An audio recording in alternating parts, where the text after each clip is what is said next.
台風の被害に遭った後の日本の子どもたちの対応が海外から称賛されています。日本は昔から地震、津波、高潮、洪水、火山の噴火といった自然災害が発生し、その度に甚大な被害を受けてきました。過去の経験を生かし、被害拡大防止策などを講じていますが、想定外のことが起きてしまうのも事実です。避難所などでは幼い子どもから高齢者まで大勢の人が過ごすことになります。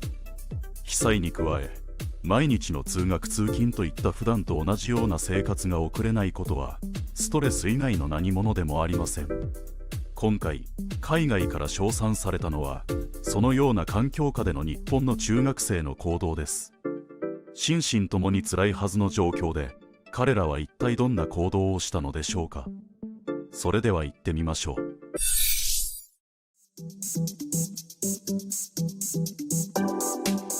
2019年10月12日、過去最大級の台風19号が大型で強い勢力を保ったまま伊豆半島に上陸しました。台風の接近・通過に伴い、西日本から東日本の広い範囲で大雨・強風が発生しています。中でも静岡県や関東甲信越、東北地方ではこれまでに経験したことのないような記録的な大雨が降りました。この時気象庁は1都12県に大雨特別警報を発表しています。警報が1都12県もの広い範囲に及ぶなんて、過去最強クラスの台風だということを物語っていますね。河川の氾濫などが相次ぎ、九州地方から東北地方にかけての広い範囲に被害が及んでいます。少なくとも死者66名、行方不明者13名、重軽傷者398名の人的被害が発生しました。また、各地で300件を超える土砂災害が発生したほか、一級河川を含む少なくとも71の河川で堤防が決壊したことで、住宅や福祉施設などが甚大な被害を受けました。全壊は85棟、半壊324棟、床上浸水24266件、床下浸水は21474件にも上ります。他にも最大で14都県内の15万戸で断水、一時52万戸を超える大規模な停電も発生しました。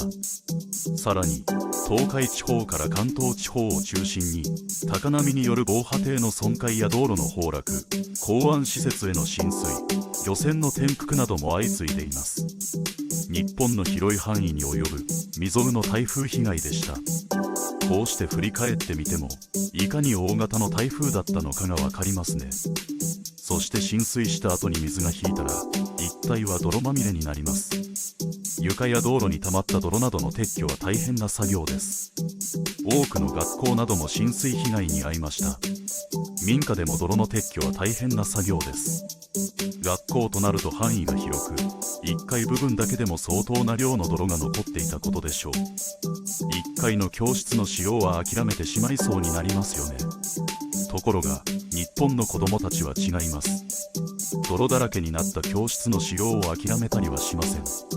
実は今回紹介する動画というのが、この台風の被害に遭った学校の様子を紹介している動画なのです。映像では一日も早い授業の再開を目指して中学生たちが校内の清掃を行う様子が紹介されています。遊んでいる子の姿はなく、みんなで雑巾を手に床などを磨いています。授業が再開される前にきれいに磨きたいですと言っている生徒もいました。みんなで協力して清掃すれば1階の教室もピカピカになって復活しますよね。実際に映像に映っている教室はとてもきれいになっていました。さらにその中学校では水道が止まってしまっていて、給食も水を極力使わないものに変更されていました。食器を洗わなくて済むようにラップの上におかずが盛り付けられています。ご飯もラップの上です。しかし生徒は皆楽しそうにその給食を食べています。ラップを使ってご飯をおにぎりにして食べやすいとニコニコしている女の子もいました。生徒の一人は、こんな状況でも食事ができるなんてありがたみを感じますと答えるなど笑顔を見せていました。被災している状況でも感謝の気持ちを持っているなんて素晴らしいですね。みんなで団結して校内を清掃し、災害を乗り越えようとする日本の中学生たちの姿に、海外からは称賛と感動の声が多く寄せられています。大きな災害の後だというのに、子どもたちは現状に感謝の気持ちすら抱いているようだ。これが超大国と呼ばれる国の災害に対する向き合い方。国民が団結して乗り越えようとするのね。日本人は全員で困難を乗り越えようという意識が高いよね。動画の子供たちのコメントも素晴らしい。みんなが笑顔で、目にも力があるのが印象的だった。世界中の国がちょっとずつでも日本みたいになってくれれば、この世の中は今より素敵なものになるはず。生徒たちが自分たちで清掃する国は世界で日本だけ。私にとって世界最高の国は間違いなく日本です。台風の被害から少しでも早く立ち直れますように。このように海外では子どもたちを称賛すると同時に日本に対する称賛の声も上がっています。子どもたちの行いがそのまま日本の評価につながっているのは誇らしいですね。では、なぜ日本の子どもたちは災害時にも協力して対応できるのでしょうか。日本は災害の多い国です。昔から台風の被害や地震、津波、高潮、洪水、火山の噴火といった自然災害が発生し、その度に甚大な被害を受けてきました。しかしそこから多くを学んでいます。過去の災害を分析し、各自治体ではハザードマップが作られています。ほとんどの人が災害時に自分が避難する時の避難所の場所を把握しているのではないでしょうか。また、1年に1度は避難訓練が行われています。メディアでも自然災害発生の危険がある時などは注意報や警報になれないよう繰り返し注意喚起が行われています。定期的な非常持ち出し袋の点検も呼びかけているほか、防災意識が薄れないように被災地のその後を取り上げる報道も多いです。本当に防災意識が高い国だと言えますね。このように防災意識を高めることは学校教育でも行われています。学校では避難訓練をするのはもちろんのこと、災害時に自分たちでできることを考える授業もあります。授業で意見を出し合い考えることで人任せにせず自分のこととして自然と意識するようになりますね。実際に災害時の試練の担い手として小中高校生が力になると考えられています。特に知力、体力が大人に近づきつつある中高生は大きな存在になり得るのです。被災地や避難所で小中高校生ができることはたくさんあって重要なことばかりです。彼らにできることは何か、一部を紹介しますね。まずは挨拶です。おはようございます。お手伝いできることはありますかなど元気な声で挨拶されると、災害で落ち込んでいる大人たちも元気が出ます。掃除も重要です。避難所での生活が長くなると避難所はどんどん汚れていきます。少しでもきれいな環境の方がいいですよね。ゴミを見つけたら拾うだけでもいいのです。配食や片付け、支援物資の整理なども重要です。避難所にはいろいろな物資が送られてきます。そのため整理整頓は必須です。また高齢者や幼い子供のお母さんなどは自分で物資を取りに行けない場合があります。そんな時に進んで配ってくれる人がいると助かりますよね。他にも子供と一緒に遊んだり、助けが必要な人がいたら看護師さんを呼んできたりすることもできます。これらの行動は大人がするのは当然です。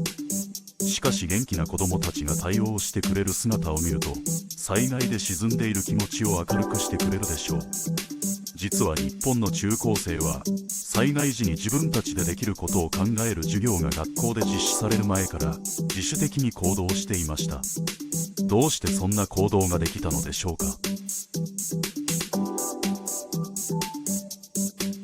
海外の人たちの反応に、生徒たちが自分たちで清掃する国は世界で日本だけというものがありました。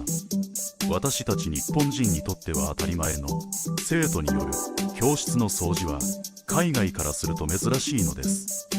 海外では掃除は労働です。しかし日本では労働ではなく、自分が使う場所は自分で掃除するという文化や風習になっていますよね。それは日本に昔からある武道などの道の存在や仏教の修行に起源があるとされています。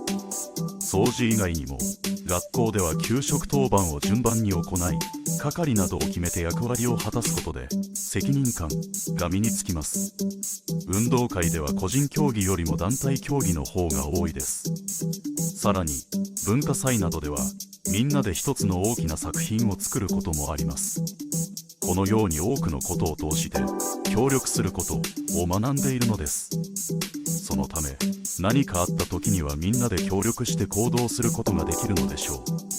実際にこの大型台風より以前、2011年の東日本大震災の時にすでに中高生たちは自ら進んで行動していました。その活躍が忘れられてしまわないように中高生自身の経験を投稿してもらい、また彼らの働きを見たり触れたりした大人の話を投稿してもらった報告書がまとめられています。公益社団法人セーブ・ザ・チルドレン・ジャパンと一般財団法人地域創造基金宮城が震災後に中高生が果たした役割の記録プロジェクトとして実施したものです。報告書には震災直後の被災地で中高生が人のために行動したエピソードが205件も紹介されています。その一部を紹介しますね。宮城県のある中学生は地域の大人や大学生と共に炊き出しの手伝いや一人暮らしの人へお弁当の配達をしました。家にいてもやることがなかったし、誰かのためになるならやろうと思ったと語っています。東北からは遠い兵庫県からも高校生がテレビで震災の状況を見て何か東北の力になりたいと思いましたとボランティアに参加したとのこと。水田の草取りや海岸清掃などを行いました。なんと自ら避難所を開き運営した高校生たちもいたのです。これはすごいですよね。高校2年生の彼らは部活中に校庭で被災しました。その高校は避難所に指定されていないため大人たちは対応しにくい状況でした。しかし続々と地域住民が高校に避難してきます。その様子を見て自分たちがやるしかないと彼らが避難所の設営に動いたそうです。体育館や柔道場などに人が入れるようにし、ストーブや教室のカーテンを集めて配布しました。プールからバケツリレーでトイレ用の水を運んでいます。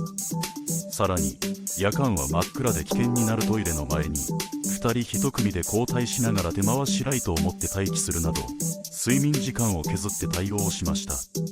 このような記録から中高生自らが被災しながらも助ける側として確かに人の役に立っていたことがわかります。災害時に何ができるか学校教育で取り上げる以前に自主的に行動していたのです。すごいを通り越して感動してしまいます。日本の文化や風習に加え学校で責任感や協力することを学んできた成果と言えますね。これからも日本では様々な災害が発生するでしょう。素晴らしい日本の子どもたちが活躍してくれそうですね。大人の私たちも感謝の気持ちを忘れず行動していきましょう。よかったらコメント欄で皆さんの意見や感想も聞かせてください。最後までご視聴いただきありがとうございました。動画を見て面白かったと思ったらぜひ高評価、チャンネル登録もお願いします。それではまた次回の動画でお会いしましょう。